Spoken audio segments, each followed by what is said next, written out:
Hello అండి, అందరికీ నమస్కారం. నేను మీ కట్టా కార్తీక్. వైసీపీ అధికారంలో ఉన్నప్పుడు జరిగిన స్కాముల్లో ఆడుదాం ఆంధ్ర స్కామ్ ఒకటి.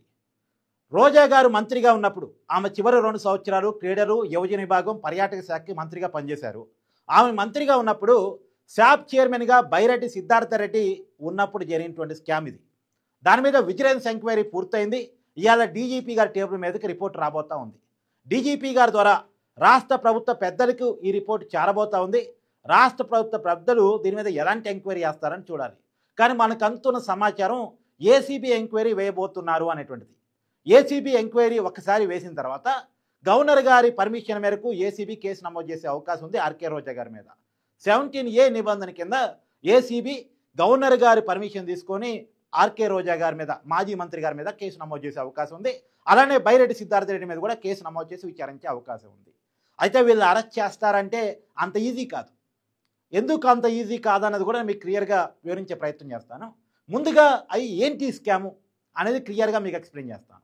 అంటే నిజానికి ఆడుదాం ఆంధ్ర కాన్సెప్ట్ డిజైన్ చేసింది ఐపాక్ టీమ్. ఇది వైసీపీ కార్యకర్తల కోసం డిజైన్ చేయబడ్డ స్కీమ్.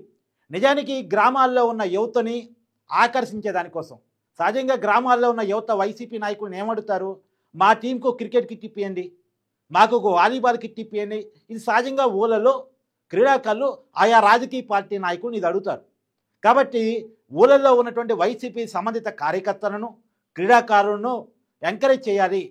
ఎందుకంటే ఇది ఎలక్షన్స్కి కరెక్ట్గా ఒక 6 నెలలు 1 ఇయర్ మధ్యలో జరిగినటువంటి స్కామ్. కాబట్టి ఇది గ్రామీణ స్థాయిలో ఉన్న యువతని వైసీపీ పార్టీ ఆకర్షించే దానికోసం రూపొందించబడ్డటువంటి ప్రోగ్రాం. నిజానికి వీళ్ళు అనుకున్న డిజైన్ ఒకటి, పైకి చెప్పిన ఉద్దేశాలు ఒకటి, చివరికి నెరవేరిన ఉద్దేశాలు మరొకటి. ఇది వైసీపీ ప్రభుత్వమే వైసీపీ కార్యకర్తలను నయవంచనకు గురి చేసిన స్కామ్. ఇప్పుడు వీళ్ళు అనుకున్నదే వైసీపీ కార్యకర్తలకి మనం ఏదో ఒకటి చేయాలి, వాళ్ళ క్రికెట్ కిట్లో, వాలీబాల్ కిట్లో, వాళ్ళు అనుకున్న దాంట్లో వాళ్ళని ఎంకరేజ్ చేసి వాళ్ళకు కిట్ ఇవ్వాలి అని రూపొందించుకున్నటువంటి స్కీమ్. మరి ఆ కార్యకర్తలు చేసే పని అన్న కొద్దిగా మంచి చేయాలి కదా. నిజానికి రాష్ట్ర ప్రభుత్వం శాప్ ద్వారా 119,20,00,000 ఈ ప్రోగ్రాం కోసం కేటాయించడం జరిగింది. 119,20,00,000. అది కాక జిల్లాల్లో కలెక్టర్స్ జనరల్ ఫండ్ నుంచి కూడా డబ్బు రిలీజ్ చేశారు. దాదాపు ఈ ప్రోగ్రాం కోసం 400 కోట్ల రూపాయలు ఖర్చు చేశారట రాష్ట్ర వ్యాప్తంగా అన్ని జిల్లాల్లో కలిపి. ఈ 400 కోట్ల రూపాయల్లో చాలా డబ్బులు తినేశారు. ఇది అంతిమంగా విజిలెన్స్ కనిపెట్టింది. ఏ రకంగా తినేశారు? నకిలీ కిట్లు కొన్నారు. అంటే క్రికెట్ బ్యాట్ కావచ్చు, క్రికెట్ కిట్లు, వాలీబాల్ కిట్లు, ఇవన్నీ నకిలీవి కొన్నారు. అప్పట్లో పెద్ద వైరల్ అయింది ఏంటంటే, ఆ ఊళ్ళలో క్రికెట్ ఆడుతూ ఉంటే ఆడుదాం ఆంధ్ర స్కీమ్లో భాగంగా ఇచ్చినటువంటి క్రికెట్ బ్యాట్లు ఆడుతుండగానే ఇరిగిపోయినాయి అని నాణ్యత లేనటువంటి పరికరాలని కొని వైసీపీ కార్యకర్తలకు గ్రామాల్లో పంచారు. గ్రామీణ క్రీడలు ప్రోత్సహించే పేరుతో అంటే వీళ్ళు పెట్టకుండానే ప్రోగ్రామ్స్ పెట్టామని రాసుకొని డబ్బులు డ్రా చేశారు. గ్రామీణ స్థాయిలో, మండల స్థాయిలో, జిల్లా స్థాయిలో, రాష్ట్ర స్థాయిలో ప్రోగ్రామ్స్ పెట్టాలి. కానీ ఎక్కడ కూడా ప్రోగ్రామ్స్ ఫుల్పేజ్డ్గా జరగలేదు. కానీ ప్రోగ్రామ్స్ పెట్టినట్టు ఖర్చు రాసుకున్నారు.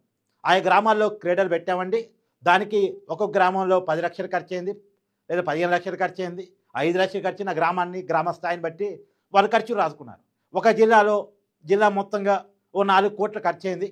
నిజానికి ఖర్చు అయింది ₹1,00,00,000, 4 కోట్లు.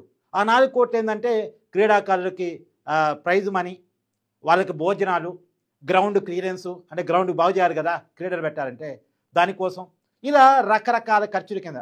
తర్వాత ఆటోమేటిక్గా క్రీడా వస్తువులు, క్రీడా పరికరాలు, ఇందాక చెప్పినట్టు క్రికెట్ కిట్టు, వాలీబాల్ కిట్టు, ఇవన్నీ కూడా వీటి కింద ఖర్చు రాసుకొని డబ్బులు డ్రా చేశారు. కానీ ఖర్చు పెట్టింది అంత కాదు అనేది. అయితే ఇది పేరుకి 119,20,00,000 వరకే విచారణ చేస్తున్నారా?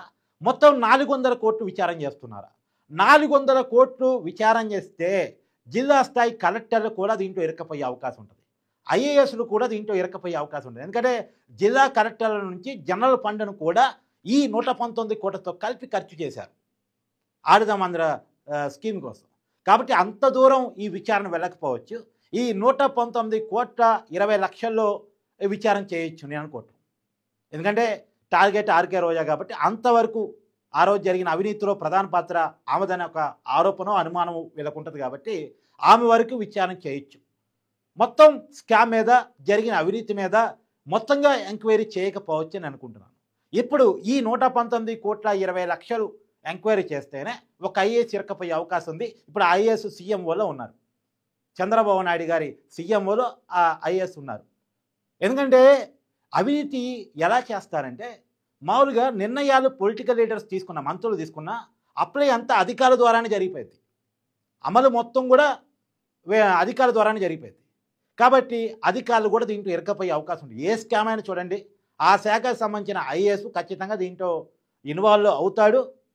అతను ఇరకపోయే అవకాశం ఉంటుంది. మరి అతను తప్పియడం కోసం అతను అప్రూవర్గా మారిపోయి నేను ఆ రోజు చెప్పానండి కానీ వినలేదు, నన్ను ఫోర్స్ చేసి సంతకం పెట్టించారు. ఎందుకంటే ఇక్కడ ముఖ్యమంత్రి గారి ఇన్వాల్వ్మెంట్ కూడా ఉంది అనేది. ముఖ్యమంత్రి గారి ఇన్వాల్వ్మెంట్ ఏ రకంగా ఉందంటే ఈ కాన్సెప్ట్ డిజైన్ చేస్తుంది ఎవరు? I-PAC team. ఐపాక్ టీం అంటే చెవిరెడ్డి భాస్కర్ రెడ్డి గారి టీం.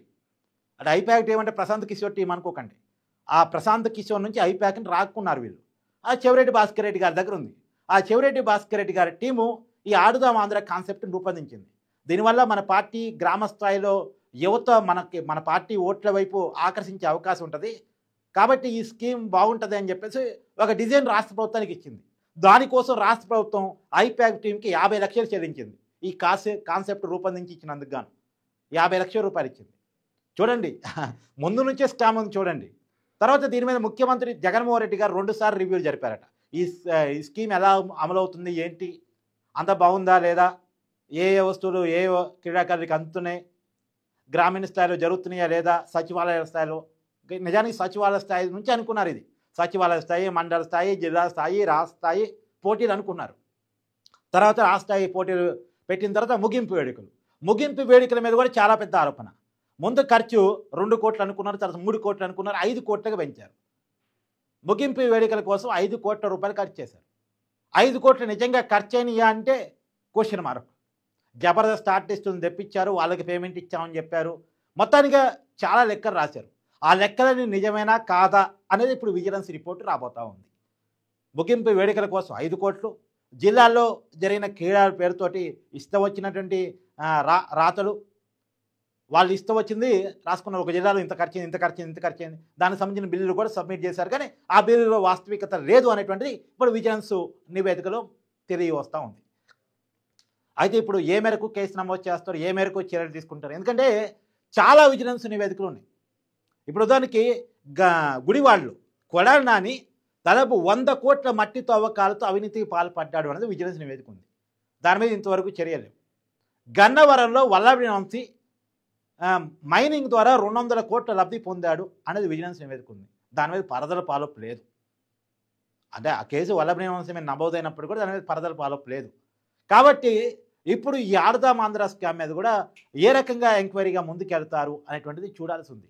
కానీ ఏది ఏమైనా ఆర్కే రోజా గారి వైపు ఏది చూపిస్తున్నాయి, ఆర్కే రోజా గారి అరెస్టు వైపు రంగం సిద్ధమవుతుంది అనే సూచనలు మాత్రం కనపడుతున్నాయి. నిజంగా రాష్ట్ర ప్రభుత్వం కనుక ఈ పర్టికులర్ కేసులో ఎంక్వైరీ కనుక ఆదేశించి దూకుడిగా ముందుకెళ్తే మాత్రం ఆర్కే రోజా గారి అరెస్టు మాత్రం తప్పదు. మరి ఏ మేరకు దూకుడిగా వెళ్ళిద్ది అనేది చెప్పలేదు.